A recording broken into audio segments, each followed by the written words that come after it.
अब हम लोग समझेंगे द्विघात समीकरण को कैसे सॉल्व किया जाता है। द्विघात समीकरण का हल, सॉल्व ऑफ क्वाड्रेटिक इक्वेशन। द्विघात समीकरण का हल, हम लोग द्विघात समीकरण को किस तरह से हल करेंगे, किस तरह से सॉल्व करेंगे। सॉल्व करने का मतलब क्या होता है? सॉल्व करने का मतलब ये होता है कि अगर किसी इक्वेशन में अगर कोई वेरिएबल दिया हुआ है, अगर वेरिएबल अगर x है तो x का मान निकालना, x का वैल्यू फाइंड आउट करना। अगर इक्वेशन में y दिया हुआ है तो y का वैल्यू निकालना, z दिया हुआ है तो z का वैल्यू निकालना। जो भी वेरिएबल दिया हुआ है उस वेरिएबल का मान निकालना ही इक्वेशन का सॉल्व कहलाता है। मान निकालना इक्वेशन का सॉल्व कहलाता है। इक्वेशन को हम लोग सॉल्व करते हैं अगर कोई भी मान निकाल दे। एज फॉर एग्जांपल जैसे मान लेते हैं कि 3x + 5 इक्वल टू यहाँ पे दिया हुआ है 20। तो यहाँ से अगर हम लोग इसको सॉल्व करते हैं और सॉल्व करके x का वैल्यू निकालेंगे तो सॉल्व करेंगे तो 3x + 5 उधर जाएगा तो -5 हो जाएगा। तो x का जब वैल्यू यहाँ से निकालेंगे तो 20 से 5 घट जाएगा तो हो जाएगा 15, और जो 3 यहाँ पे इंटू करा इधर आकर के भाग करेगा तो 3 से 15 कट जाएगा 5 बार में, तो x का मान क्या हो गया? तो ये जो x का वैल्यू हम लोग जो निकाल के लाए 5, ये 5 क्या हो गया? इस इक्वेशन का सॉल्व हो गया, इसका हल हो गया, है ना। तो कहने का मतलब ये हुआ कि एक इक्वेशन में जो भी वेरिएबल दिया हुआ है उस वेरिएबल से उस वेरिएबल का मान निकालना, उस इक्वेशन से उस वेरिएबल का मान निकालना, कोई भी वैल्यू फाइंड आउट करना ही इक्वेशन का सॉल्व कहलाता है। तो इस इक्वेशन का हम लोग मान लेते हैं कि सॉल्व अगर किए तो x का वैल्यू अगर 5 आया तो ये हो गया इस इक्वेशन का सॉल्व। ठीक उसी तरह से हमारे सामने जितने भी चल राशियाँ दी रहेंगी उन सभी चल राशियों को अगर सॉल्व करते हैं तो सॉल्व किस तरह से करेंगे ये हम लोग देखेंगे। जैसे पहला इक्वेशन एक तो हम देख रहे हैं x² - 9 = 0। इस इक्वेशन का सॉल्व हम लोग, यह हमारा एक द्विघात समीकरण है, क्वाड्रेटिक इक्वेशन है, क्योंकि इस समीकरण में एक चल राशि दिख रही है x और इस चल राशि का ग्रेटेस्ट पावर 2 है। इसका मतलब ये क्या है? द्विघात समीकरण है। और इस द्विघात समीकरण का जब हम लोग सॉल्व करेंगे तो सॉल्व करके यहाँ से हम लोग x का वैल्यू निकालेंगे। तो x का वैल्यू निकालने का इस तरह के इक्वेशन का जिसमें सिर्फ और सिर्फ एक स्क्वायर का फॉर्म है और एक कांस्टेंट नंबर का फॉर्म है, इस तरह के इक्वेशन को सॉल्व करने का 2 तरीका है। There are 2 methods by which we can solve it. तो क्या है मेथड? हम लोग समझेंगे कि वो दोनों का दोनों मेथड क्या है। तो एक मेथड समझेंगे और दूसरा मेथड, हालांकि हम लोग दोनों ही जानते हैं इसको सॉल्व करना, फिर हम बता रहे हैं कि कैसे सॉल्व किया जाता है। पहला मेथड है कि x² - 9 = 0 का जब सॉल्व करेंगे तो किस तरह से x² - 9 अगर दिया हुआ है तो सबसे पहले क्या करेंगे, तो इसको हम लोग a² - b² के फार्मूले में इसको हम लोग एक्सप्रेस कर देंगे। जैसे x² - 9 है तो ये a² - b² के फार्मूले में टूट रहा है, तो अगर a² - b² के फार्मूले में टूट रहा है तो तोड़ेंगे तो x² दिख जाएगा, x का होल स्क्वायर माइनस 9 जो है वो 3 का होल स्क्वायर हो जाएगा। 9 जो अपना 3 का होल स्क्वायर फॉर्म दिखाएगा = 0। फिर क्या हो जा रहा है? ये a² - b²। तो a² - b² का जब फॉर्म हो जाता है तो हम लोग उसको लिखते हैं x + 3 × x - 3 = 0। मतलब ये a² - b² का फार्मूला, तो a² - b² का हमारा फार्मूला हो जाता है a + b × a - b। तो उसी तरह से ये अगर कह रहे हैं a² माइनस इसको कह रहे हैं b², तो a की जगह पे x और b की जगह पे 3 है। तो a² - b² का formula a + b × a - b अगर होता है तो इस फार्मूले में जब इसको हम लोग ब्रेक करेंगे तो जहाँ जहाँ a दिखेगा a की जगह पे x और जहाँ जहाँ b दिखेगा b की जगह पे 3/5 है, क्योंकि सम में हमको a की जगह x b की जगह 3 दे रहे। तो a की जगह x प्लस b की जगह पे 3, फिर इंटू a, तो a की जगह x माइनस b, तो b की जगह पे 3। आई बात समझ में? पुटअप कर दिए। यहाँ तक तोड़ने के बाद अब मान कैसे निकाला जाएगा? मान निकालने का तरीका बहुत ही आसान तरीका है। अगर 2 ठो इंटू के फॉर्म में आ गया, अगर मेरा इंटू के फॉर्म में अगर आ गया, इसको कहा जाता है फैक्टराइजेशन फॉर्म, है ना, गुणनखंड के रूप में अगर आ गया तो यहाँ से मान कैसे निकालेंगे? एक बार इसके बराबर 0 पुटअप करके, फिर एक बार इसके बराबर 0 पुटअप करके हम लोग मान निकालेंगे। लेकिन एक बात ध्यान रखेंगे, हमेशा हम लोग जब भी क्वाड्रेटिक इक्वेशन का सॉल्व करते हैं तो इक्वेशन के दूसरी तरफ, इक्वल टू के दूसरी तरफ हमेशा एक 0 का ही फॉर्म होना चाहिए। अगर जीरो का फॉर्म नहीं है, किसी और नंबर का फॉर्म है, तो हम लोग उसका सॉल्व उस तरीके से नहीं कर सकते हैं। मतलब अगर मान लेते हैं कि यहाँ पे अगर मेरा कुछ और रहता, यहाँ पे मान लेते हैं कि हमारा दिया हुआ है 5, यहाँ पे दिया हुआ है 5, तो अगर यहाँ पे 5 दिया हुआ है तो हम लोग इस तरह से हम लोग A square minus B square equal to 5, फिर बी स्क्वायर इक्वल टू 5 करके और एक बार इसके बराबर 5, एक बार इसके बराबर 5 करके आंसर निकालेंगे। ये पॉसिबल नहीं है। इस तरह का मेथड तभी यूज होता है जब इक्वल टू के दूसरी तरफ जीरो होगा।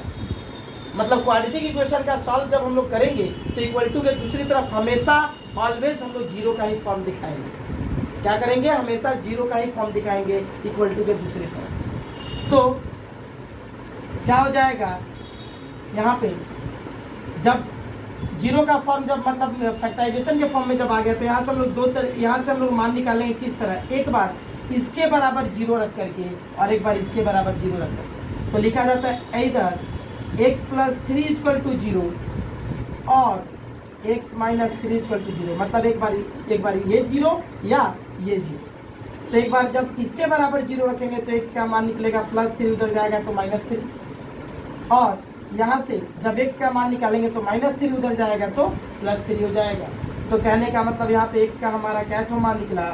2 मान निकला, -3 एंड 3। ये हमारा x का 2 मान निकल गया, -3 एंड 3। एक बात ध्यान रखेंगे, एक द्विघात समीकरण में ग्रेटेस्ट पावर अगर 2 है तो उस द्विघात समीकरण का सॉल्व भी 2 निकल के आएगा। इसके पहले जस्ट थोड़ी देर पहले हम जो एक इक्वेशन सॉल्व करके x का वैल्यू 5 निकाले थे, उसमें x का एक ही वैल्यू निकला था और वो है सिर्फ और सिर्फ 5। ठीक, क्योंकि वो जो इक्वेशन था वो इक्वेशन द्विघात समीकरण नहीं था, वो क्वाड्रेटिक इक्वेशन नहीं था, क्योंकि उसके ऊपर ग्रेटेस्ट पावर 2 नहीं था, उसके ऊपर पावर 1 था, इसीलिए उसका सॉल्व 1 आया। जिसके ऊपर पावर 2 रहेगा, ग्रेटेस्ट पावर 2 रहेगा, द्विघात समीकरण जिसको कहा जा रहा है, अगर ग्रेटेस्ट पावर 2 रहा तो उसका सॉल्व भी 2 ठो निकलेगा। अगर किसी इक्वेशन का ग्रेटेस्ट पावर 3 रहा तो उसका सॉल्व भी 3 ठो निकलेगा। तो यहाँ पे x का वैल्यू मतलब ये क्वाड्रेटिक इक्वेशन में पावर ग्रेटेस्ट पावर 2 है तो इसका 2 ठो सॉल्व निकला, x का 2 ठो मान निकला, एक मान हो गया -3 और दूसरा मान हो गया। आई बात समझ में? तो हम लोग क्या कहेंगे, -3 और 3 ये जो मान निकल के आया है ये क्या कहेंगे? इसको कहेंगे समीकरण x² माइनस 9 इक्वल टू 0 का हल। क्या? -3 और 3 इसका हल निकला। Solve of the equation -3 and 3 ये हुआ। साथ ही साथ इन दोनों मानों को समीकरण की भाषा में क्या कहा जाता है? इस पूरे समीकरण की भाषा में क्या कहा जाता है? -3 और 3 को समीकरण की भाषा में इसको कहा जाता है कि -3 और 3 समीकरण x² माइनस 9 बराबर 0 के 2 मूल है। मतलब -3 and 3 equation x² minus 9 equal to 0 के 2 रूट है। क्या है? ये दोनों का दोनों रूट है, मूल है। मूल मतलब जड़। हिंदी में मूल को क्या कहा जाता है? जड़, रूट। Root means what? जड़। एक पेड़ किसके ऊपर टिका हुआ रहता है? जड़ के ऊपर टिका हुआ रहता है। अगर वो पेड़ की जड़ अगर काट दी जाए तो पूरी तरह से वो पेड़ टिका हुआ रहेगा क्या? बिल्कुल नहीं।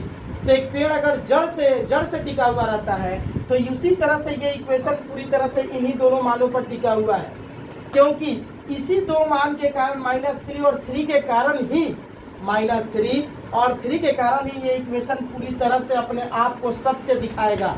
इन्हीं दोनों मानों के कारण x का ये जो मेरा x का जो 2 मान निकल के आया, एक मान निकल के आया x का मान -3 और दूसरा मान निकल के आया 3, तो इन्हीं दोनों मानों के कारण ये इक्वेशन सत्य माना जाएगा।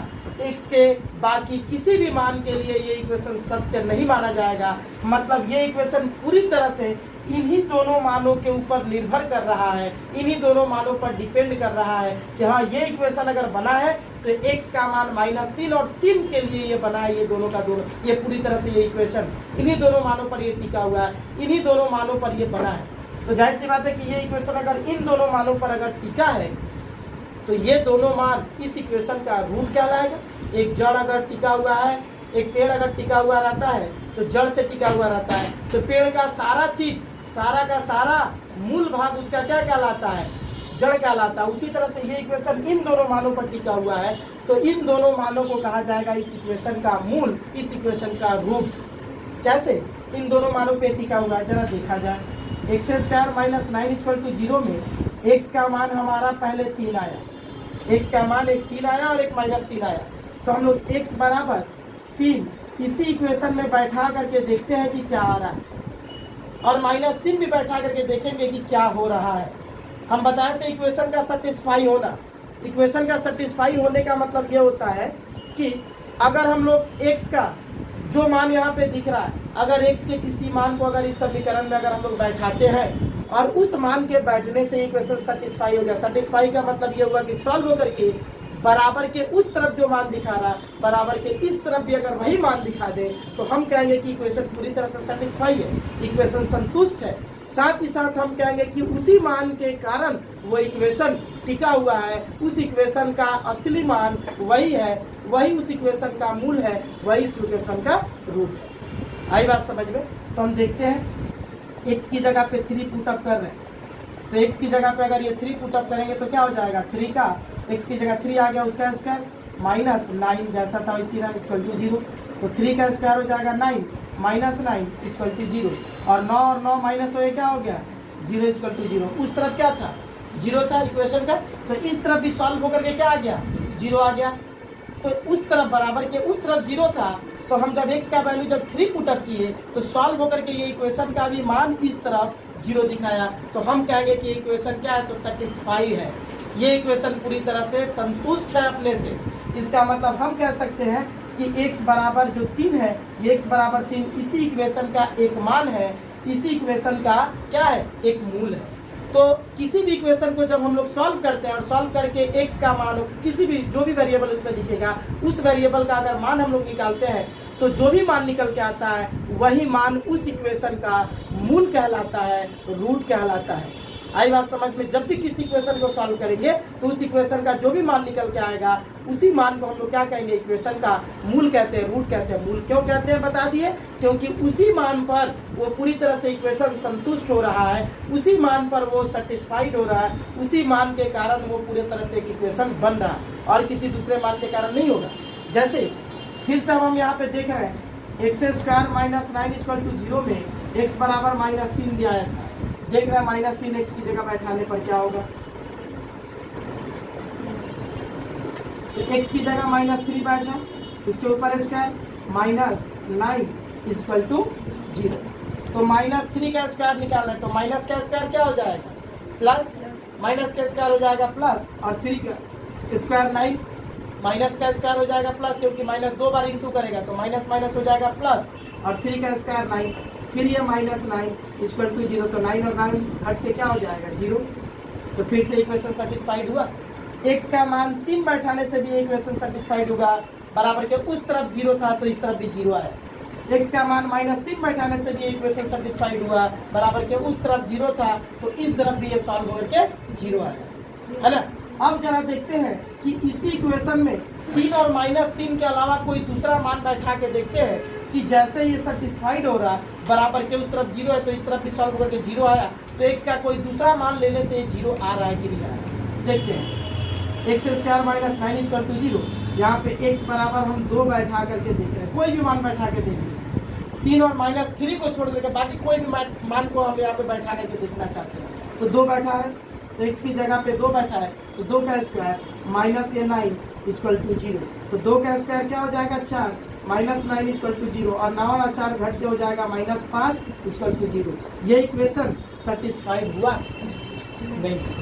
x का वैल्यू 3 पे ये इक्वेशन सेटिस्फाइड हो गया, x का वैल्यू -3 पे ये इक्वेशन सेटिस्फाइड हो गया, लेकिन x का वैल्यू 3 और -3 छोड़ के जब 2 लिए तो देख रहे हैं क्या कि ये इक्वेशन सेटिस्फाइड नहीं हो रहा, बराबर के उस तरफ 0 था तो इस तरफ भी 0 नहीं आया, बराबर के उस तरफ जितना होगा सॉल्व होकर के बराबर के इस तरफ उतना ही आ जाए तो ही हम कहेंगे कि वो इक्वेशन सेटिस्फाइड है, मतलब हम कहेंगे कि उसी मान के लिए वो इक्वेशन बना है। तो x स्क्वायर -9 किन 2 मानों के कारण बना है, 3 और -3 के कारण बना है, तो 3 और -3 इस इक्वेशन का अगर हल है, x का 2 मान है, तो यही 2 मान इस इक्वेशन का मूल भी कहलाएगा, रूट भी कहलाएगा, क्योंकि ये इक्वेशन इन्हीं दोनों मानों पर बिल्कुल टिका हुआ है, यही 2 मान ही इस इक्वेशन को बना रहे हैं, ये इक्वेशन पूरी तरह से इन्हीं दोनों मानों पर टिका हुआ है। यही दो मान इस इक्वेशन के कड़ी है, इस इक्वेशन के मूल है, इस इक्वेशन के जड़ है, इस इक्वेशन का रूट है। आई बात समझ में? तो कहने का मतलब ये हुआ कि हम लोग 3 और -3 बैठाए तो हुआ, लेकिन 2 जैसे ही बैठाए तो ये इक्वेशन सेटिस्फाइड नहीं हो रहा। तो ये इक्वेशन पूरी तरह से 3 और -3 पर ही टिका हुआ और किसी दूसरे वैल्यू पर, x का किसी भी दूसरे मान पर ये इक्वेशन नहीं टिका हुआ है। तो इसीलिए हम कहेंगे कि ये इक्वेशन का दो मूल जो है, दो मूल का मतलब जड़, जिस पे ये इक्वेशन बना हुआ है, जिससे ये इक्वेशन बना हुआ है ना। तो ये इक्वेशन पूरी तरह से किन दो मानों पर बना है? -3 और 3 पर। तो ये -3 और 3 इस इक्वेशन का दो मूल कहलाएगा, रूट कहलाएगा। बेसिकली किसी भी जब इक्वेशन को सॉल्व किया जाता है तो उस इक्वेशन का जो सॉल्व निकल के आता है, उस इक्वेशन में जो भी वेरिएबल दिए रहते हैं, उस वेरिएबल का मान जो निकल के आता है, चाहे x हो चाहे y हो, जो मान निकल के आएगा वही मान उस इक्वेशन का मूल कहलाता है, रूट कहलाता है। तो कहने का मतलब यहाँ पे लिख दे रहे हैं कि समीकरण के हल, अतः समीकरण के हल ही या समीकरण से प्राप्त x का मान ही समीकरण के मूल कहलाते हैं। ठीक, जैसे एग्जाम्पल के तौर पे, जैसे x² - 9 = 0 के दो हल, दो सॉल्व कौन कौन आया? -3 एवं 3। x² - 9 = 0 के 0 समीकरण में x का दो मान है, दो मान -3 एवं 3 है, मतलब ये दो हल है। अतः -3 एवं 3 इस समीकरण के दो मूल है। क्लियर हुआ? ये बात समझ में आया? अच्छा, तो ये हो गया। इस टाइप के इक्वेशन को हम लोग इस तरह से सॉल्व करते हैं। और भी डिफरेंट टाइप के इक्वेशन को हम समझाएंगे, 3 तरह का मेन इक्वेशन समझाएंगे। उसके बाद तब हम लोग आगे बढ़ेंगे। ये सारा का सारा थ्योरी पोर्शन है। नेक्स्ट, अब इसी इक्वेशन का x² - 9 = 0, इसी को सेकंड मेथड से हम लोग करेंगे। क्या? एकदम इजी है। x का वैल्यू हम लोग समझेंगे कि अगर निकालना है तो x को एक तरफ रखेंगे, बाकी सबको दूसरी तरफ भेज देंगे। तो -9 इक्वेशन के दूसरी तरफ जाएगा तो -9 से उधर जाके +9 हो जाएगा। और जब x का वैल्यू निकाला जाता है तो 9 का रूट निकलता है। और ये बात हमेशा याद रखेंगे दिमाग में कि जब भी इक्वेशन से रूट निकाली जाएगी, जब भी किसी इक्वेशन को सॉल्व करके स्क्वायर हटा करके रूट निकाली जाएगी, तो हमेशा उसका वैल्यू दो रूपों में दिखेगा, प्लस में भी और माइनस में भी। यहाँ पे तुरंत लिख देंगे प्लस माइनस 9। तो ये प्लस माइनस √9 का स्क्वायर रूट जो निकल के आता है वो 9 होता है। 9 का जब वर्गमूल निकाला जाता है तो 3 आता है, 9 का वर्गमूल। तो x = +-3 हो गया। +-3 का मतलब क्या होता है? x का मान +3 में भी है और x का मान -3 में भी है। ये x का मान +3 भी है और -3 भी है। तो इस तरीके से हम लोग कर सकते हैं। बड़ा ही आसान, इसमें फार्मूला अप्लाई करना पड़ेगा और इसमें एकदम आसानी से हम लोग इस मेथड से इसको कर सकते हैं। आई बात समझ में? तो ये हुआ हमारा क्या, एक इक्वेशन को सॉल्व करके और उस इक्वेशन में जो भी वैल्यू निकल के आता है उस वैल्यू के बारे में जानना कि उस वैल्यू को क्या कहते हैं। यहाँ पे हम लोग क्या सीखे? एक इस तरह के इक्वेशन को सॉल्व करना सीखे और दूसरा ये सीखे कि उस इक्वेशन में जो सॉल्व निकल के आता है, x का जो मान निकल के आता है, उस x के मान को क्या कहते हैं। तो उस x के मान को हम लोग क्या कहते हैं? समीकरण के मूल कहते हैं। समीकरण का रूट कहलाता है। रूट शब्द इक्वेशन समीकरण के मूल कहलाते हैं, x का जो भी मान निकल के आता है। अब हम लोग है ना, यहाँ पे अब दूसरे टाइप के इक्वेशन का हम लोग सॉल्व करेंगे। जैसे यहाँ पे दे दिया हमको 5x + 10 = 0, 5x² + 10x = 0, 5x² + 10x = 0। ये इक्वेशन जो दिया हुआ है, ये इक्वेशन हमारा है कि नहीं है? ये जो इक्वेशन दिया हुआ है, ये इक्वेशन हमारा द्विघात समीकरण है कि नहीं है? yes, है।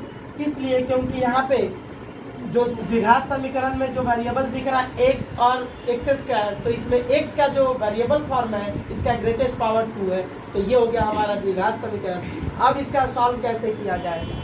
इस इक्वेशन में क्या था, सिर्फ एक एक्स स्क्वायर का फॉर्म था और एक कांस्टेंट नंबर था। तो जिस इक्वेशन में स्क्वायर और कांस्टेंट दोनों का पार्ट रहेगा तो हम लोग उसको इस तरह से सॉल्व कर सकते हैं। लेकिन अब जो इक्वेशन देख रहे हैं, उस इक्वेशन में हमको क्या दिख रहा, एक्स स्क्वायर का भी पार्ट दिख रहा है और एक्स का पार्ट दिख रहा है, लेकिन उसमें कोई कांस्टेंट नंबर नहीं दिख रहा क्या? तो कहने का मतलब इस तरह के इक्वेशन का सॉल्व कैसे करेंगे जिसमें एक्स स्क्वायर और एक्स दोनों का पार्ट दिखेगा? तो करने के लिए क्या करेंगे, सबसे पहले यहाँ से हम लोग कॉमन लेते हैं। इसको सॉल्व करने के लिए कॉमन लेते हैं सबसे पहले। अगर कॉमन जाएगा तो कॉमन लेंगे, नहीं जाएगा तो छोड़ देंगे। तो कॉमन देखेंगे कि 5 और 10 में हमारा क्या कॉमन जा रहा, तो 5। फिर एक्स स्क्वायर और एक्स में कॉमन जा रहा एक्स, तो क्या बच जाएगा, जो बच जाता है दोनों में, इसमें और इसमें, इन दोनों में से 5x को कॉमन निकाल दिया गया। अब जो बच जाएगा उसको लिखा जाता है ब्रैकेट के अंदर। तो 5x स्क्वायर में से 5 था, 5 निकल गया, नहीं बचेगा, उनका जाती। 2x में से 1x निकल गया तो 1x बचेगा, तो उसको लिख दिया गया। फिर प्लस 10 में से 5 निकल गया तो क्या 5 बचेगा, नहीं। 5 दूना 10 भाग देंगे, 5 से 10 को भाग देंगे तो आ जाएगा 2, 5 दूना 10 2, तो यहाँ पे क्या बचेगा 2। फिर 1x था और 1x निकल गया तो अब x का कोई फॉर्म नहीं बचेगा, तो नहीं बचा, तो जो बच गया उसको लिख दिया और ब्रैकेट को क्लोज कर देंगे, इक्वल टू 0। मेन है कि क्वाड्रेटिक इक्वेशन का सॉल्व करने के लिए हम लोग को सॉल्व करते करते करते करते इक्वेशन को एक फैक्टर के फॉर्म में डाल देना है, एक फैक्टर के फॉर्म में डाल देना है, एक गुणनखंड के रूप में डाल देना है। मेन यही है क्वाड्रेटिक इक्वेशन को सॉल्व करने का जो मेन तरीका जो है, प्रोसेस जो है वो यही है कि किसी भी तरह से हम लोग उस इक्वेशन को फैक्टर के फॉर्म में, गुणनखंड के फॉर्म में हम लोग ला के डाल देंगे। अगर गुणनखंड के फॉर्म में अगर ला दिए तो वहां से हम लोग उस इक्वेशन का सॉल्व कर पाएंगे। जैसे ये इक्वेशन फैक्टराइजेशन के फॉर्म में गुणनखंड के रूप में आ गया 5x इंटू, यहाँ पे कोई सा भी मतलब इंटू x प्लस 2, इसका मतलब 5x से x प्लस 2 का यहाँ पे क्या हो रहा है, इंटू हो रहा है। तो ये इक्वेशन फैक्टराइजेशन के फॉर्म में आ गया। जब आ गया फैक्टर के फॉर्म में, जब ढल जाएगा तो इक्वेशन का मान निकालना बहुत ही ईजी है। कैसे, एक बार अभी अभी जो देखे वहाँ पे जो दो फैक्टर के फॉर्म में जब आया था x प्लस 3 और x माइनस 3, तो एक बार x माइनस 3 के इक्वल टू 0 दिखा है, फिर x प्लस 3 के इक्वल टू 0 दिखा है, दोनों फैक्टर के इक्वल टू 0 दिखाया कि x का मान आ जाएगा। तो उसी तरह से एक फैक्टर ये है और दूसरा फैक्टर ये है, तो इसके इक्वल टू 0 है, एक बार इसके इक्वल टू 0 बैठा करके हम लोग x का 2 मान निकालेंगे। तो लिखा जाएगा सेम वैसे ही, इधर 5x इक्वल टू 0 और x प्लस 2 इक्वल टू 0। तो यहाँ से जब x का वैल्यू निकाला जाएगा तो जो 5 यहाँ पे इंटू कर रहा है, इधर आकर के डिवाइड करेगा 0 से, तो 0/5 हो गया। और x इक्वल टू 0/5 होने का मतलब आंसर 0 ही होता है। और x प्लस 2 इक्वल टू अगर 0 है तो यहाँ से x का वैल्यू जब निकाला जाएगा तो प्लस 2 इधर है तो उधर जाके -2 हो जाएगा, तो क्या हो जाएगा, ये हमारा x इक्वल टू -2। तो यहाँ पे x का 2 वैल्यू निकला है, x इक्वल टू 0 और क्या आया हमारा -2 है। तो कहने का मतलब समीकरण 5x स्क्वायर प्लस 10x का 10x में इक्वल टू 0 में, समीकरण 5x square plus 10x equal to 0 में x का 2 मान, या हम लोग हल भी कर सकते हैं, है अतः 0 और x का 2 मान, मतलब हल क्या क्या आया, 0 और -2 है, अतः 0 और -2 ही समीकरण 5x स्क्वायर प्लस 10x बराबर 0 के 2 मूल है।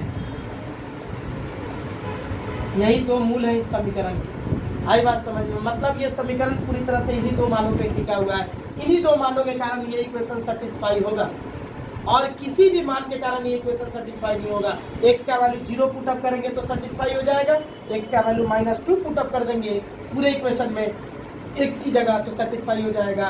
और अगर x की जगह पे 1 2 3 4 5 6 कुछ भी पुटअप करें, इन दोनों को छोड़ करके x का कोई भी वैल्यू पुटअप करें, ये इक्वेशन सेटिस्फाई होने वाला नहीं है। इसका मतलब ये इक्वेशन पूरी तरह से इन्हीं दोनों मानों पर टिका हुआ है। तो यही दोनों मान इस इक्वेशन का क्या कहलाएगा, रूट कहलाएगा, मूल कहलाएगा। आई बात समझ में, और कोई दूसरा मान नहीं कहलाएगा। क्लियर हुआ ये चीज पूरा? अब हम लोग जिस इक्वेशन का सॉल्व देखेंगे वो बाकी दोनों से थोड़ा अलग है। जैसे x² minus 5x plus 6 equal to 0, ये भी हमारा हो गया एक तरह का क्वाड्रेटिक इक्वेशन। अब इस इक्वेशन का सॉल्व हम लोग कैसे करेंगे? क्लास 8 में हम लोग इस इक्वेशन माने इस तरह का हम लोग फैक्टराइजेशन करना सीखे क्लास 8 में, जिसको कहा जाता है middle term factor. Middle term factor हम लोग इसको बोलते हैं क्लास 8 में। क्लास 8 में इस तरह के इक्वेशन का सॉल्व करना हम लोग सीखे हैं, जिसको मतलब कि किस तरह से सॉल्व किया जाता है, जो क्लास 8 पढ़ा होगा वो समझा होगा। तो x² minus 5x plus 6 equal to 0 ये दिया हुआ है, ये हमारा मिडिल टर्म के फॉर्म में दिया हुआ है।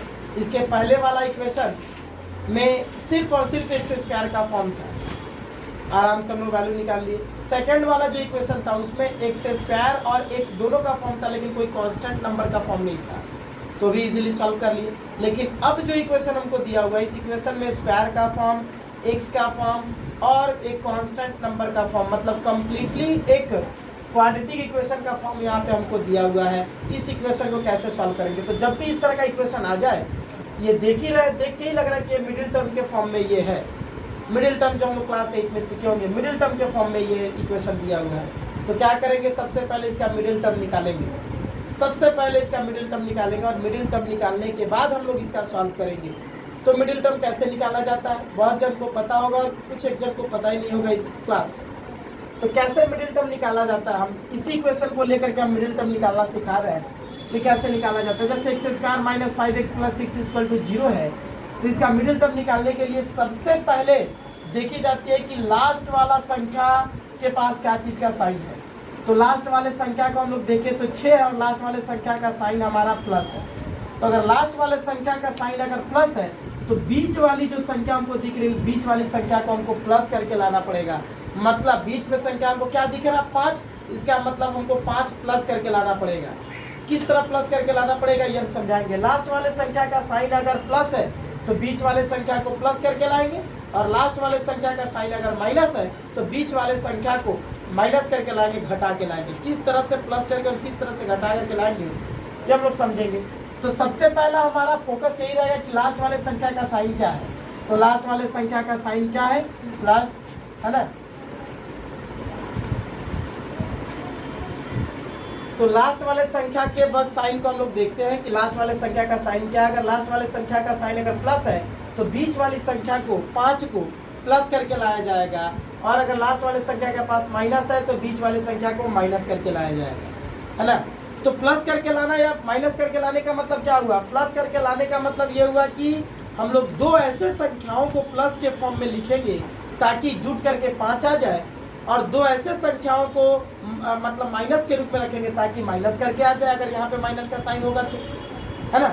तो किस तरह से, मतलब 5 को हम लोग प्लस के रूप में तोड़ेंगे, इस प्रकार दो संख्याओं को इस प्रकार प्लस के रूप में तोड़ेंगे ताकि जुट के 5 आ जाए, और दो संख्याओं को इस प्रकार हम लोग, अगर यहाँ पे माइनस का साइन रहेगा तो दो संख्याओं को इस प्रकार हम लोग माइनस के रूप में रखेंगे ताकि माइनस होकर के 5 आ जाए। तो अभी फिलहाल यहाँ पे प्लस का साइन है तो बीच वाले संख्या को 5 हमको क्या करके लाना है? प्लस करके लाना है, जोड़ के लाना है। तो हम लोग लाएंगे किस तरह से?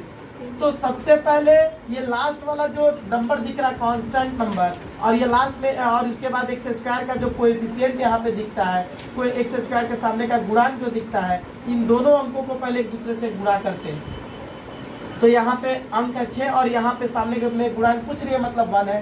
तो इस 6 से इस 1 का इंटू किया गया 6।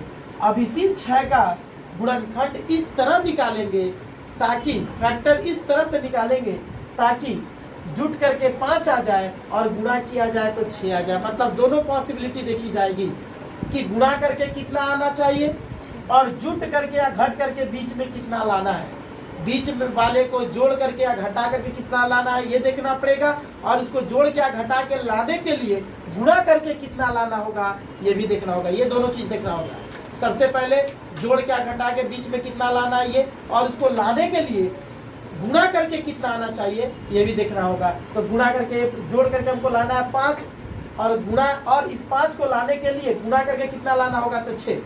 अब इस 6 का गुणनखंड हम लोग इस तरह निकालेंगे ताकि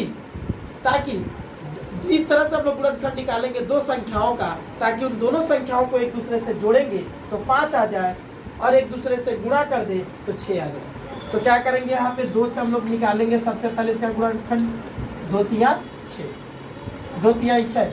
तो कहने का मतलब ये हुआ कि 6 का जब हम लोग गुणनखंड निकालते हैं, फैक्टर निकाल रहे हैं 2 से, तो हो गया 2 तिया 6, 3 आया। अब देखते हैं कि इन दोनों को जोड़ने से मेरा 5 आ रहा है कि नहीं आ रहा, और इन दोनों गुणा करने से 6 आ रहा है कि नहीं आ रहा, तो आ जा रहा है। 3 से 2 को जोड़ेंगे तो 3 से 2 को जोड़ देंगे तो 5, और 3 से 2 का गुणा कर देंगे तो 6। मतलब दोनों देखना पड़ेगा, जो मेरा गुणनखंड निकल के आ रहा है 2 संख्याओं का, वो दोनों संख्या गुणा करके इतना दिखा पा रहा है कि नहीं, और दोनों का दोनों संख्या जुट करके इतना दिखा रहा है कि नहीं, या घट करके अगर लाना हो तो आ जा रहा। तो क्या करेंगे, x² माइनस इस x को लिख दिया जाएगा पहले, और उसके बाद इस 3 और 2 को, इस 3 के साथ इस 2 को जोड़ करके हमको 5 लाना है, तो लिख देंगे 3 + 2, मतलब इस x को लिख देंगे पहले। और इस 5 के लिए हम अभी बताया कि हम लोग 2 ऐसी संख्याओं का गुणनखंड निकालेंगे जिन दोनों को जोड़ने से 5 आ जाए। तो जब आ गया ऐसा गुणनखंड तो इस 5 को हटा दिया जाएगा, और इस 5 के बदले उन 2 संख्याओं का गुणनखंड निकाला जाएगा जिसको हम लोग निकालने की कोशिश कर रहे थे। तो 3 और 2 इस 5 के लिए 3 + 2 लिख देंगे। अगर घटा के लाना रहता तो 3 - 2 लिखते, ऐसे कुछ करके, प्लस 6 = 0। अब उसके बाद क्या करेंगे, जो ब्रैकेट हम लोग यहाँ पे दिखा रहे हैं, इस ब्रैकेट को तोड़ा जाएगा। तो ब्रैकेट को तोड़ने के लिए क्या किया जाता है, तो ये ब्रैकेट तभी टूटेगा जब ये x इस ब्रैकेट से इंटू करेगा, क्योंकि x और इस ब्रैकेट के बीच में यहाँ कोई साइन नहीं है, तो इसका मतलब इंटू का साइन है। तो इस ब्रैकेट को तोड़ने के लिए x इन दोनों नंबर से इंटू करेगा, गुणा करेगा। तो गुणा कर रहे हैं तो x से 3 का इंटू होगा तो 3x, फिर ये x इस 2 से इंटू करेगा तो पहले साइन इंटू करेगा, इसके सामने का साइन माइनस और इसके सामने का साइन प्लस, तो माइनस प्लस माइनस, 2 से x का इंटू हो जाएगा तो 2x, प्लस ये 6 = 0। फिर अब क्या करेंगे, इंटू करने के बाद अब क्या करेंगे, इंटू करने के बाद का जो प्रोसेस होता है वो है कॉमन लेना।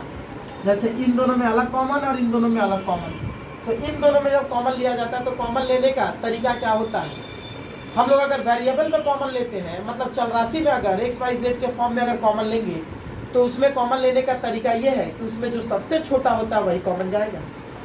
और संख्या में, अंक में, कोएफिशिएंट में अगर कॉमन लिया जाता है तो उसमें भी देखा जाता है कि कौन छोटा है, जो छोटा होगा वही कॉमन जाएगा। लेकिन उसमें एक कंडीशन है, जो छोटा है अगर उसका कॉमन लिया जा रहा है तो उसके पारा में, मतलब उसके टेबल में वो दूसरी संख्या आनी चाहिए। अगर दूसरी संख्या उसके टेबल में आ रही है तो कॉमन लिया जा सकता है, नहीं तो नहीं। जैसे इन दोनों में x² और 3x दिया हुआ है, यहाँ पे अगर अंक का फॉर्म है, एक कांस्टेंट नंबर का फॉर्म अगर है 3, कोएफिशिएंट अगर 3 है तो यहाँ पे कोई कोएफिशिएंट का फॉर्म नहीं है, यहाँ पे अंक है तो यहाँ पे नहीं है। तो अगर नहीं है तो कैसे लिया जाएगा, तब यहाँ पे अंक है और यहाँ पे अंक नहीं है तो इसका मतलब अंक कॉमन नहीं जाएगा।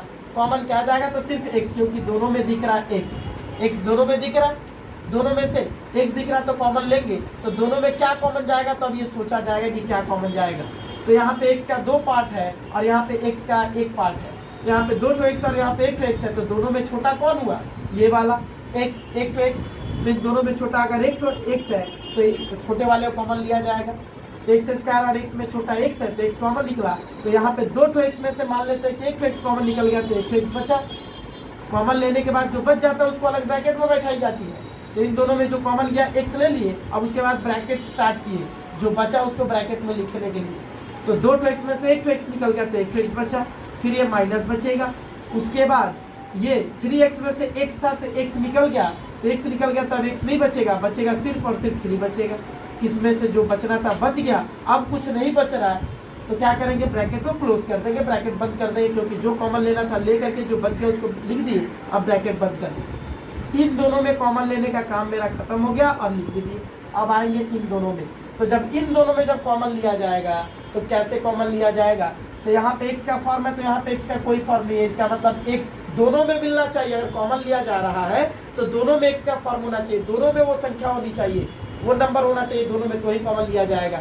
ये नहीं कि यहाँ पे x नहीं दिख रहा, यहाँ पे x दिख रहा और यहाँ पे नहीं दिख रहा तो x जबरदस्ती कॉमन ले लेंगे, नहीं। यहाँ पे x है तो यहाँ पे भी x का फॉर्म होना चाहिए तो ही कॉमन जाएगा। तो यहाँ पे x का फॉर्म है, यहाँ पे x का फॉर्म नहीं है, इसका मतलब क्या कॉमन जाएगा, तो नहीं। तो क्या करेंगे, x नहीं है तो x तो कॉमन नहीं जाएगा, लेकिन अब देखा जाए कि अंक में कॉमन जा रहा है कि नहीं, संख्या में कॉमन जा रहा है कि नहीं।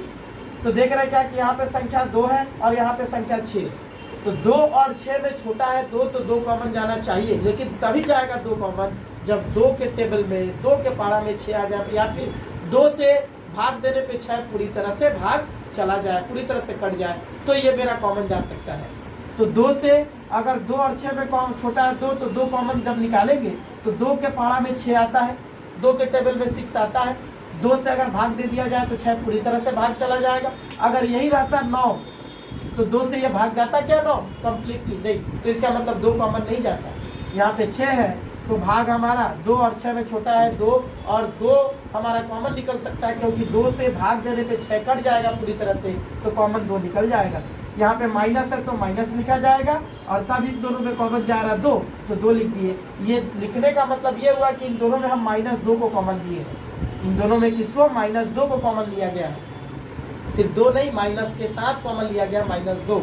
तो जब साइन के साथ जब कॉमन लिया जाता है तो साइन का इंटू करना बहुत जरूरी होता है। तो क्या करेंगे, इन दोनों में मेरा -2 कॉमन निकला, तो देख रहे क्या कि यहाँ पे 2x में से 2 जब कॉमन निकल गया तो अब जो बच जाता है उसको अलग ब्रैकेट में बैठाते हैं। तो इन दोनों में कॉमन निकाल लिए 2, और उसके बाद इसमें जो बचेगा उसको ब्रैकेट में जब लिखेंगे तो यहाँ से 2 जब कॉमन निकल गया तो बच जाएगा x बचा, तो यहाँ पे लिख देंगे x। अब क्या करेंगे, यहाँ पे ये वाला साइन यहाँ पे तभी बैठेगा जब ये साइन इस साइन से इंटू करेगा, और ये साइन इस साइन से इंटू क्यों करेगा, क्योंकि हम लोग साइन के साथ कॉमन लिया है। जब साइन के साथ कॉमन लिया जाता है तो साइन से साइन का भी इंटू होता है, तो ये साइन इस साइन से इंटू करेगा, माइनस प्लस माइनस। उसके बाद 6 से 2 कॉमन निकल जाएगा तो 4 नहीं बचेगा, यहाँ पे भाग दे करके समझा जाएगा कि कितना बचेगा। तो 2 से 6 को भाग देंगे तो 2 तिहाई 6 3 आया, इसका मतलब 6 से 2 कॉमन निकल गया तो 3 बचा। अब इसके बाद कुछ नहीं है बचने के लायक, ब्रैकेट को क्लोज कर देंगे, उसके बाद बराबर 0। अब क्या होगा, कॉमन लेने के बाद उसके बाद के नेक्स्ट लाइन में ये कन्फर्म है, ये मतलब कि ये जो पार्ट यहाँ पे आता है ये पार्ट कॉमन है कि ये वाले पार्ट में और ये वाले पार्ट में एक फिर से एक कॉमन का पार्ट दिखेगा ही दिखेगा। जैसे इसमें भी और इसमें भी, दोनों में x-3 यहाँ भी है, x-3 यहाँ भी है, दोनों में x-3 का पार्ट दिख गया। अगर नहीं दिख रहा, मिडिल टर्म निकाल रहा है और अगर दोनों में कॉमन का पार्ट नहीं दिखा, इसका मतलब हम कहीं ना कहीं रॉन्ग कर रहे हैं। अगर ये मिडिल टर्म फैक्टर निकलने लायक है और हम यहाँ तक किए और देख रहे हैं क्या कि दोनों में कॉमन का पार्ट नहीं आया, माइनस प्लस का डिफरेंस आ गया, किसी संख्या का डिफरेंस आ गया, तो समझ जाएंगे कि हम कहीं ना कहीं रॉन्ग कर रहे हैं। तो x-3 यहाँ भी दिख रहा है, x-3 यहाँ भी दिख रहा है, तो इसका मतलब दोनों में फिर से x-3 हम कॉमन ले लेंगे। इसका मतलब इसमें से x-3 और इसमें से x-3 दोनों कॉमन जा रहा है, दोनों में से x-3 कॉमन निकल गया। तो जब इस पूरे नंबर में से x-3 और इसमें से x-3 जब कॉमन निकल गया तो कॉमन निकाल लेने के बाद जो बचता है उसको अलग ब्रैकेट में लिखा जाता है। तो ब्रैकेट स्टार्ट कर रहे हैं, अब लिखेंगे जो बच गया। तो इस नंबर में से x-3 निकल गया, इस पूरे टर्म में से x-3 निकल गया, तो x-3 निकल गया तो बचेगा सिर्फ x लिख दिए। फिर इसमें से x-3 जब निकल गया तो बच जाएगा सिर्फ और सिर्फ -2, उसको भी ब्रैकेट में लिख दिया। और कुछ बचा नहीं लिखने लायक, कुछ बचा नहीं, तो जो बचा उसको लिख दिए, ब्रैकेट को क्लोज कर दिए, इक्वल टू 0 हो गया। मिडिल टर्म यहीं तक खत्म। मिडिल टर्म निकाल लेने के बाद यहाँ से अब मान को निकालना बहुत ही आसान होता है। हम पिछले क्लास से ही बताते आ रहे हैं कि जो भी हमको टर्म दिया रहेगा, जो भी एक्सप्रेशन दिए हुए हैं, उनको हम लोग किसी भी तरह से गुणनखंड के फैक्टर के फॉर्म में लाने की कोशिश करेंगे। यदि फार्मूले में टूटे तो चाहे कॉमन लेकर के ये वाला मिडिल टर्म के फॉर्म में फैक्टर के रूप में हम लोग ला दिए x-3 इंटू x-2। जब फैक्टर के फॉर्म में आ गया, फैक्टर के फॉर्म में लाना ही हमारा मेन मकसद होता है। जब फैक्टर के फॉर्म में आ जाएगा तो x का मान निकाल सकते हैं। कैसे? तो एक बार इसके बराबर 0 रख करके और एक बार इसके बराबर 0 लिख करके, तो लिखा जाता है इधर x-3 इक्वल टू 0। तो x का वैल्यू जब निकालेंगे तो -3 उधर जाएगा तो +3 हो जाएगा, और एक बार x-2 के बराबर 0 रखेंगे तो x-2 इक्वल टू 0 होगा, तो x इक्वल टू -2 उधर जाएगा तो +2 हो जाएगा।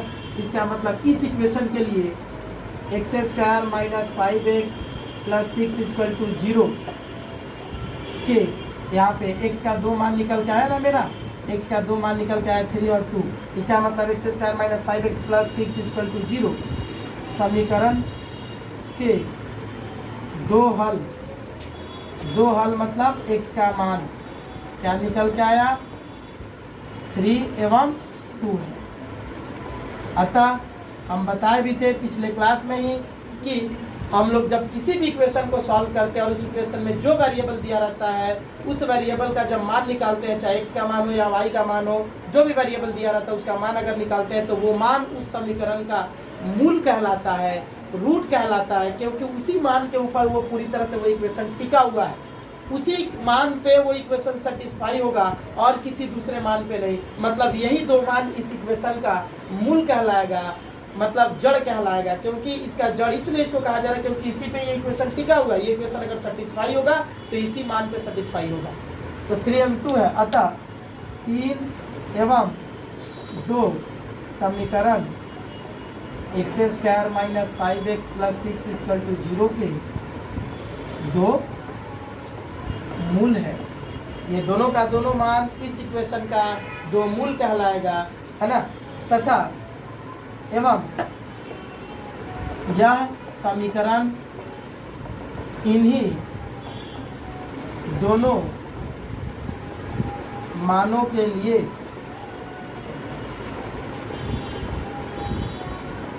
सेटिस्फाई होगा। कैसे, थोड़ा देखा जाए कि भाई कैसे सेटिस्फाई हो रहा है। इस इक्वेशन से अगर x का मान 3 और 2 निकला है तो x का मान 3 और 2 के लिए इक्वेशन सेटिस्फाई होना चाहिए। मतलब x का मान 3 जब इस इक्वेशन में बैठाई जाएगी तो बराबर के उस तरफ अगर 0 दिख रहा है तो सॉल्व होकर के इस तरफ भी 0 होना चाहिए। बराबर के उस तरफ अगर x का मान 2 बैठाने से बराबर के उस तरफ 0 है तो इस तरफ भी सॉल्व होकर के 0 आना चाहिए। तो देखा जाए क्या हो रहा है। x² minus 5x plus 6 equal to 0 में x बराबर हम 3 बैठा करके देख रहे हैं। तो x की जगह पे 3 बैठा रहे तो x की जगह 3, उसका स्क्वायर माइनस 5 इंटू x का मान 3 प्लस ये 6 इक्वल टू 0। तो 3 का स्क्वायर हो जाएगा 9 माइनस 5 तिहाई 15 प्लस ये 6 इक्वल टू 0। तो अब ये 9 प्लस में और ये 6 प्लस में है तो प्लस प्लस को जोड़ देंगे तो 9 6 हो जाएगा 15 माइनस ये 15 इक्वल टू 0। 15 15 घट के हो जाएगा 0 इक्वल टू 0। इक्वेशन सेटिस्फाई हो गया x इक्वल टू 3 के लिए। फिर अब देख रहे हैं कि ये इक्वेशन हमारा सेटिस्फाई हो रहा है कि नहीं x इक्वल टू 2 के लिए। तो फिर से again x² minus 5x plus 6 equal to 0 में x इक्वल टू 2 के लिए ये सेटिस्फाई हो रहा है कि नहीं देखते हैं। तो x का मान अगर 2 होगा तो ये 2 का स्क्वायर माइनस 5 इंटू x की जगह पे 2 बैठ गया, उसके ऊपर स्क्वायर था तो स्क्वायर लग गया, फिर माइनस 5 इंटू x, तो 5 इंटू x का मान हो गया 2 प्लस ये 6 इक्वल टू 0। तो 2 का स्क्वायर हो जाएगा 4 माइनस ये 5 दूना 10 प्लस ये 6 इक्वल टू 0। अब क्या होगा, ये 6 और ये 4 दोनों एक दूसरे से जुटे हैं क्योंकि दोनों का दोनों प्लस में है। तो 6 और 4 जुट करके हो जाएगा 10 माइनस 10 इक्वल टू 0 और ये 10 10 कैंसिल होकर के हो जाएगा 0 इक्वल टू सेटिस्फाई हो गया। अब देखते हैं x का मान 3 और 2 के लिए सेटिस्फाई हो गया। कोई और मान अब अपने दिमाग से हम सोच रहे हैं कि अच्छा 3 और 2 के लिए अगर सेटिस्फाई हो गया तो हो सकता है किसी और मान के लिए भी ये सेटिस्फाई हो सकता है। तो देखा जाए हम 1-2 मान और पुटअप करके देखते हैं कि इन मानों के लिए सेटिस्फाई हो रहा है कि नहीं हो रहा है। देखते हैं यहाँ पे x इक्वल टू 0 पुटअप करके देखते हैं कि हो रहा है कि नहीं। x² minus 5x plus 6 equal to 0 में x की जगह अगर 0 पुटअप करेंगे तो ये हो जाएगा 0 का स्क्वायर माइनस 5 इंटू x की जगह पे ये हो जाएगा 0 प्लस 6 इक्वल टू 0। तो 0 माइनस ये 0 प्लस 6 इक्वल टू 0। ये 0 का तो कोई वैल्यू नहीं, मतलब 6 इक्वल टू 0 हो गया। ये क्वेश्चन सेटिस्फाई हुआ क्या? बिल्कुल नहीं। अगर सेटिस्फाई होने का मतलब उस तरफ 0 है तो इस तरफ भी सॉल्व होकर 0 होना चाहिए। तो x इक्वल टू 0 लेकर के 0 एक ऐसी संख्या है जो बहुत सारी संख्याओं को 0 बना देती है। देखे तो नहीं आया x इक्वल टू 0 पुटअप करने से। हम x इक्वल टू 1 भी पुटअप करके देख ले रहे हैं एक बार कि आ रहा कि नहीं आ रहा। तो x इक्वल टू 1 इस इक्वेशन में देख रहे हैं तो x² minus 5x plus 6 equal to 0। तो x की जगह पे 1 उसका स्क्वायर माइनस 5 इंटू x का मान 1 प्लस ये 6 इक्वल टू 0। जहाँ जहाँ x दिखा वहाँ पे मान 1 पुटअप कर रहे हैं। ये 1 का स्क्वायर हो जाएगा 1 माइनस ये 5 एकम 5 प्लस ये 6 इक्वल टू 0। अब इसमें ये दोनों का दोनों हमारा क्या है तो प्लस के फॉर्म में, तो इन दोनों को जोड़ देंगे तो 6 और 1 जुट के हो जाएगा 7 माइनस 5 इक्वल टू 0 और 7 और 5 घट के आ जाएगा 2 बराबर 0। इक्वेशन सेटिस्फाई नहीं हुआ। इसका मतलब इसी तरह से x का मान 3 और 2 जब पुटअप करेंगे तो ये इक्वेशन सेटिस्फाई होगा, लेकिन x का मान 3 और 2 के अलावा अगर कोई दूसरा मान लेकर के, कोई भी मान लेकर के, लाखों करोड़ों की संख्या में हम लोग x का मान ले ले, 0 1 -1 2 लेकर के पुटअप कर देंगे, 2 और 3 को छोड़ करके, -2 भी पुटअप करेंगे, -3 भी पुटअप करेंगे, 4 5 6 7 8 9 10 कुछ भी पुटअप कर ले, ये इक्वेशन बाकी किसी भी मान के लिए सेटिस्फाई नहीं होगा, सिर्फ और सिर्फ 3 और 2 के लिए सेटिस्फाई होगा। तो हम कहेंगे कि इस इक्वेशन का दोनों मूल 3 और 2 है, 3 और 2 इस इक्वेशन का रूट है, लेकिन और बाकी कोई इस इक्वेशन का, इस समीकरण का रूट नहीं कहलाएगा, ना 0 कहलाएगा, ना 1 कहलाएगा, ना -2, ना -3, ना 4, ना 5, कुछ नहीं, बल्कि 3 और 2, क्योंकि इन्हीं दोनों इक्वेशन के लिए पूरी तरह से इक्वेशन, इन्हीं दोनों मानों के लिए इक्वेशन पूरी तरह से सेटिस्फाइड है। तो इसी को कहा जाएगा समीकरण के दो मूल और सेटिस्फाइड इक्वेशन। किस तरह से हम लोग समझेंगे कि एक समीकरण का ये मूल है कि नहीं, आई बात समझ में? तो ये हो गया। नेक्स्ट अब हम लोग जो पढ़ेंगे, अगर कोई समीकरण हमको दिया हुआ है और समीकरण को बोल रहा है क्या कि उस समीकरण को बिना सॉल्व किए ये जानना है कि जो मान दिया हुआ है वो मान उस इक्वेशन का है कि नहीं है, वो मूल, वो रूट उस इक्वेशन का है कि नहीं है। एज फॉर एग्जांपल, जैसे हमको x² + 6x + 8 = 0 दे दिया है, ये दे दिया हुआ, और बोल रहा है क्या कि इस समीकरण के दो मूल, इस समीकरण के दो मूल 2 एवं 4 है, ये सही है या गलत है, ये समझना है। ये एक इक्वेशन दे दिया और इक्वेशन दे करके, ये एक इक्वेशन दे दिया, समीकरण दे दिया और दे करके बोल रहा है क्या कि इस समीकरण का जो दो मूल निकल रहा है, दो ठो रूट जो निकल रहा है, उसमें से एक रूट 2 है और दूसरा रूट इसका 4 है। ये बात सही है या गलत है? ये दोनों का दोनों इसका रूट होगा कि नहीं होगा, या फिर इन दोनों में से कोई एक रूट होगा तो दूसरा नहीं होगा, ये सही है कि गलत है ना? ये कैसे समझेंगे? बिना सॉल्व किए, यहाँ पे बोल दिया बिना सॉल्व किए हम लोग को जानना है, क्योंकि सॉल्व करने से तो x का 2 मान निकल के आ ही जाएगा, और x का जो 2 मान निकल के आएगा उन्हीं दोनों मानों को हम लोग इसका मूल कहेंगे, इसका रूट कहेंगे, और देख लेंगे सॉल्व करने के बाद x का जो मान निकल के आएगा, सॉल्व करके तो हम लोग पता कर ही पाएंगे कि ये दोनों का दोनों मान इसका है कि नहीं है। लेकिन यहाँ पे बोल रहा है क्या कि सॉल्व नहीं करना है, विदाउट सॉल्व हम लोग को सॉल्व करना है, मतलब देखना है कि ये दोनों का दोनों मान इसका है कि नहीं है। ये मूल जो है, ये समीकरण के जो दो, इस समीकरण के दो मूल 2 और 4 दिए हुए हैं, ये है कि नहीं है, इसका कैसे समझा जाएगा, किस तरह से निकाली जाएगी? तो क्या किया जाएगा यहाँ पे क्या किया जाएगा? मान लेते हैं कि हम यहाँ पे -2 कर देते हैं और 4 कर देते हैं, चाहे 2 और 4 ही रखते हैं, ठीक है। तो x² + 6x + 8 = 0, ये दोनों का दोनों इसका मूल है कि नहीं है, रूट है कि नहीं। तो हम लोग जानते हैं कि समीकरण x² + 6x + 8 = 0 के दो मूल 2 एवं 4 होंगे, अतः 4 हो तो, है ना, 4 हो तो x = 2 एवं 4 के लिए यह समीकरण सेटिस्फाई होगा। जरा गौर से समझेंगे इस लाइन को जो हम लिखे। हम अभी थोड़ी देर पहले हम इसका थ्योरी बता चुके हैं कि अगर किसी समीकरण का जो 2 मान निकल के आता है, उन दोनों मानों को उस समीकरण का मूल कहा जाता है, और वो मान उस समीकरण को सेटिस्फाई करता है। मतलब बराबर के इस तरफ और बराबर के उस तरफ जो नंबर दिया हुआ है, x का मान या y का मान जो भी चल रहा है, वो मान पुटअप करने से क्या होता है कि इक्वेशन सेटिस्फाई हो जाता है, बराबर के इस तरफ और बराबर के उस तरफ समान आ जाता है। जैसे कि हम लोग अब तक जितना सारा 3 इक्वेशन का सॉल्व किया और तीनों इक्वेशन में अब तक देखे हैं कि x का जो भी मान निकल के आ रहा है, वो मान उस इक्वेशन को पूरी तरह से क्या कर रहा है, सेटिस्फाई कर रहा है।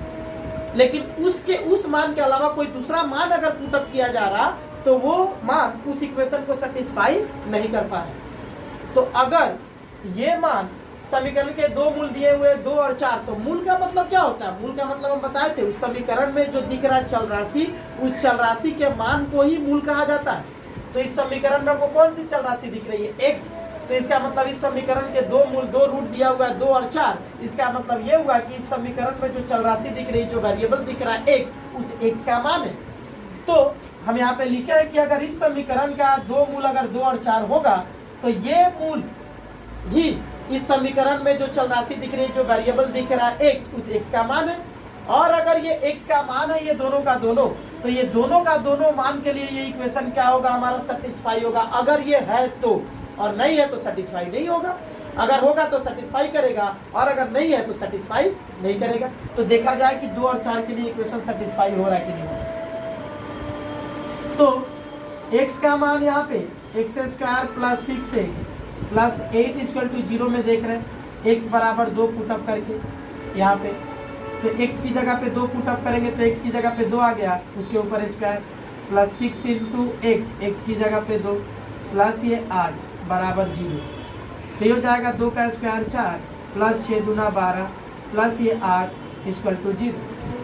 अब ये सारा का सारा मेरा प्लस में मतलब सब जुटेगा, तो 12 8 20 4 24 इक्वल टू 0। इक्वेशन सेटिस्फाई हुआ? नहीं हुआ। इसका मतलब ये x का मान ये जो 2 है, इस इक्वेशन का एक मूल नहीं है। अच्छा, अब दूसरा वाला इसका मूल है कि नहीं, ये थोड़ा देखा जाए। तो x² plus 6x plus 8 equal to 0 में x इक्वल टू 4 पुटअप करके देख रहे हैं। तो x का जगह पे अगर 4 पुटअप करेंगे तो 4 का स्क्वायर प्लस 6 इंटू x की जगह पे 4 प्लस ये 8 इक्वल टू 0। तो ये हो जाएगा 4 का स्क्वायर 16 प्लस 6 चौका 24 प्लस ये 8 इक्वल टू 0। तो ये सारा का सारा फिर प्लस में आया, मतलब सब जुट जाएगा। तो 16 8 24 24 48 इक्वल टू 0। ये इक्वेशन भी हमारा सेटिस्फाई नहीं हुआ। इसका मतलब ये हुआ कि x² plus 6x plus 8 equal to 0 के दो हल, मतलब x का मान 2 सॉल्व 2 एवं 4 नहीं है, अतः 2 एवं 4 समीकरण x² plus 6x plus 8 equal to 0 के दो मूल 2 रूट नहीं है।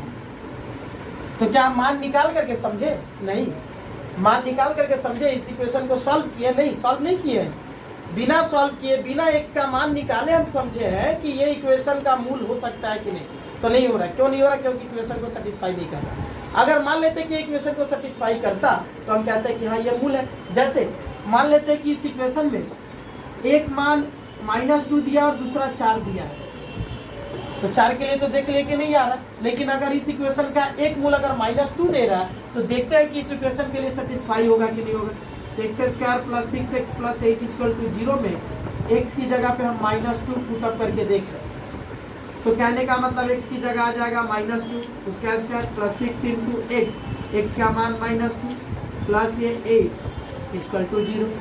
तो -2 का स्क्वायर निकाल रहा है, तो माइनस का स्क्वायर तो प्लस ही आता है, और 2 का स्क्वायर हो जाएगा 4। फिर 6 और 2 को जब इंटू करेंगे तो सबसे पहले साइन इंटू होगा, इसका साइन प्लस और इसका साइन माइनस, तो प्लस माइनस माइनस 6 दूना 12 प्लस ये 8 इक्वल टू 0। फिर ये 4 प्लस में और ये 8 प्लस में, तो ये दोनों जुटेगा और जुट करके हो जाएगा 12 माइनस 12 इक्वल टू 0, और 12 और 12 घट के हो गया 0 इक्वल टू 0। मतलब ये इक्वेशन सेटिस्फाई हो गया। इसका मतलब ये हुआ कि अगर यहाँ पे 2 और 4 की जगह अगर -2 और 4 दिया रहता तो हम कहते हैं कि 4 इस समीकरण का मूल नहीं है, लेकिन -2 इस समीकरण का मूल है। तो यहाँ पे लिख सकते हैं कि इसलिए -2 समीकरण x² प्लस 6x प्लस 8 बराबर 0 का एक मूल है।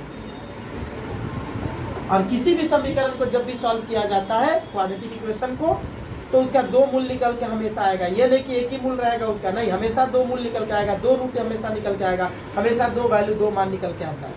आई बात समझ में? ये किसी इक्वेशन को बिना सॉल्व किए कैसे समझेंगे कि वो इक्वेशन का जो रूट दिया हुआ है वो रूट उस इक्वेशन का है कि नहीं। तो इस तरीके से